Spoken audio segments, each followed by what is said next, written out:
dipersembahkan oleh kontroversi yang lain.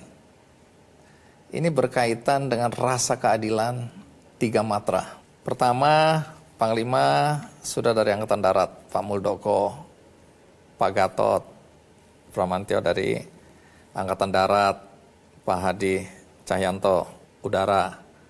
Harusnya kan Angkatan Laut. Karena ada yang menyitir lagi Undang-Undang TNI. Itu yang dijadikan alasan kenapa rotasi itu harus ada rasa keadilan. Kan harusnya jatahnya Angkatan Laut, tahu-tahu Anda Angkatan Darat lagi. Orang bilang ini kembali ke zaman Orde Baru aja, di mana dominasi Angkatan Darat begitu kuatnya. Sampai di sini apa pendapat Anda? Yang pertama kan yang memilih kan bukan kami sendiri, Mas. Yang memilih adalah Presiden, dan saya yakin Presiden pun patuh undang-undang, karena memang dalam Undang-Undang 34 tahun 2004 itu tidak spesifik dinyatakan bergiliran matra darat, laut, udara gitu kan, nggak ada. Bergantian. Jadi di situ tidak kemudian secara spesifik ada satu pilihan, tidak ada. Dan oleh karena itu ya, saya yakin Presiden pun sangat mengetahui peraturan perundangan itu.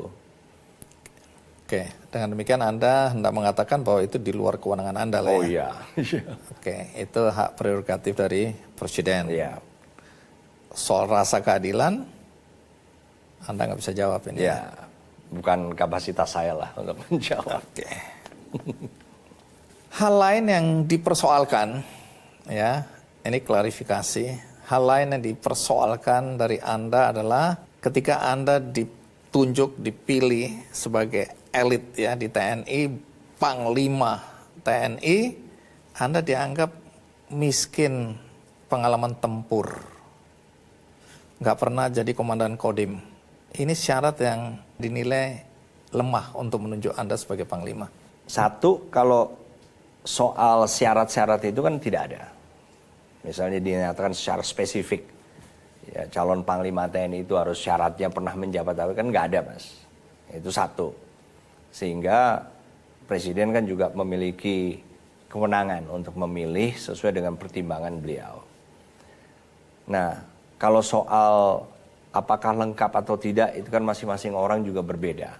Kalau darat ya ada jabatan-jabatan yang Angkatan Laut dan Udara nggak punya. Begitu juga sebaliknya, Angkatan Laut punya jabatan-jabatan, maksudnya pola karir ya, dari bawah sampai ke atas yang di darat nggak ada, di udara nggak ada, dan seterusnya. Jadi memang itu adalah sesuatu yang menurut saya subjektif, tinggal Presiden sebagai Panglima tertinggi yang kemudian menurut saya punya kriteria untuk menentukan siapa. Jadi tidak ada perasaan Anda merasa bersalah? Enggak lah, kalau misalnya tempur waktu itu kita juga masih kebagian. Waktu masih di Timur-Timur dulu masih kebagian. Kemudian di Aceh juga masih kebagian. Ini yang dulu ya, bukan yang sekarang. Kita juga punya pengalaman. Ke Papua juga pernah. Jadi kalau Komandan Kodim memang nggak pernah, karena memang setiap jabatan itu nggak mungkin semua perwira itu bisa punya kesempatan mengalami, karena memang jumlah kita kan lebih banyak dari ruang jabatannya sendiri untuk bidang itu. Baik, Anda sudah menyebut penugasan di Papua. Ini juga memunculkan isu yang tidak sedap terhadap Anda. Karena salah satu persyaratan untuk jadi Panglima adalah paling tidak ada isu pelanggaran HAM. Muncul isu, dan sampai hari ini masih ada, ya, bahwa Anda adalah salah satu yang terlibat dalam kasus pembunuhan tokoh Papua Teis Aluai. Saya tidak tahu siapa yang berusaha untuk mengangkat. Tapi saya sangat senang kalau yang ngangkat ini tunjukkan. Buktinya mana? Karena apa? Saya tidak sedang berada di Papua, tidak sedang bertugas di sana, dan saya kenal aja juga enggak. Waktu itu sidang sudah dilaksanakan, para pelaku berdasarkan sidang peradilan militer saat itu juga sudah mendapatkan hukumannya. Ya mereka mayoritas mungkin masih hidup sekarang. Ayo kejar aja. Kejar, mereka masih hidup loh. Semuanya, saya nggak tahu semua atau enggak, tapi mayoritas masih ada. Kejar aja sekarang, siapapun bolehlah. Tanya yang sebenar-benarnya, terlepas dari hukuman yang sudah mereka lalui waktu itu. Apa peran saya di situ? Monggo. Tapi kan karena bagi saya tidak ada hubungannya dengan itu sama sekali. Kemudian nggak ada gunanya juga saya bersih tegang di ruang publik. Tapi Mas Andi sekarang nanyakan, ya inilah. Baik, kalau gitu coba jelaskan ketika Pak Teis meninggal atau dibunuh, Anda di mana, posisi Anda apa? Kalau nggak salah saya di Jakarta. Saya ada di Jakarta waktu itu, apakah saya lupa tahunnya Mas ya. Apakah saya masih di Kopassus atau sudah pindah. Tapi jelas saya tidak pernah sama sekali berhubungan dan juga sedang tidak bertugas menangani masalah teis. Apalagi bertugas di Papua saat itu juga tidak.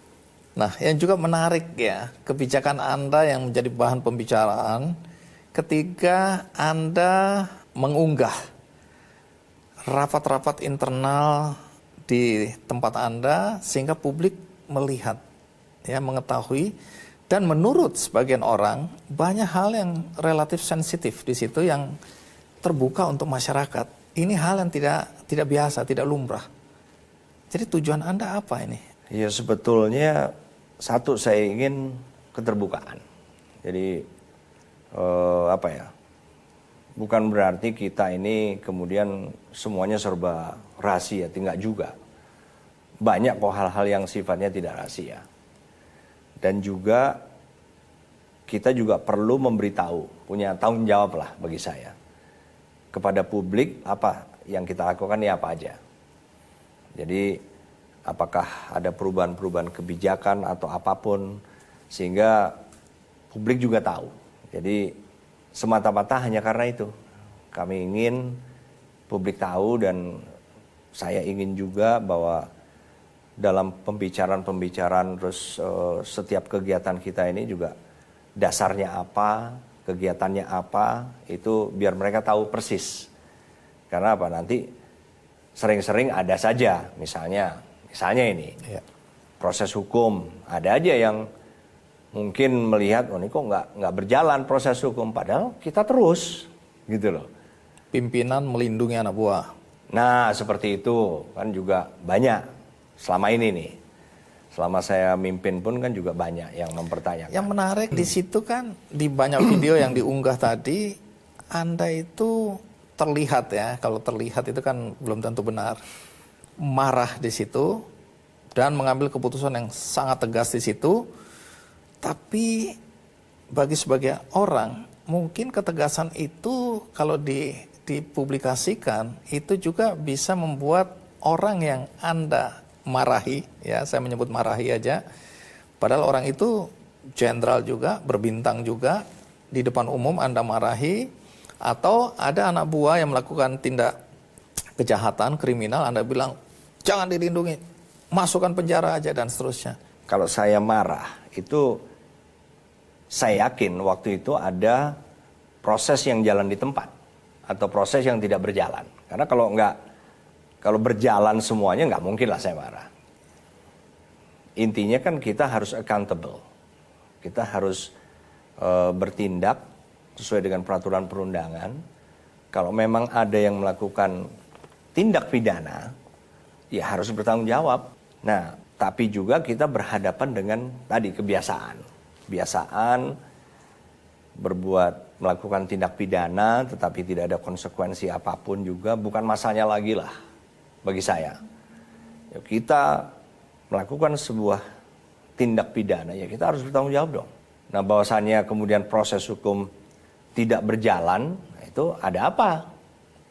Kenapa nggak berjalan? Apakah ada masalah yang belum saya tahu? Karena apa? Saya mengawal terus. Ada yang sudah saya dengar rencananya ini tapi kemudian tidak berjalan. Biasanya begitu Mas Andi. Jadi kalau prosesnya sebetulnya berjalan nggak mungkin lah saya marah. Tapi yang saya marah itu berarti sudah cukup keterlaluan. Karena apa? Berarti tidak berjalan. Padahal nggak ada yang kemudian harus membuat dia dikecualikan. Hakim Agung tertangkap dalam konteks dugaan korupsi. Tentara kemudian menjadi penjaga pada saat itu, ya. Banyak orang kemudian melihatnya dari sudut pandang tentara sedang dipakai untuk nakut-nakutin, untuk jadi backing. Apa pendapat Anda ini?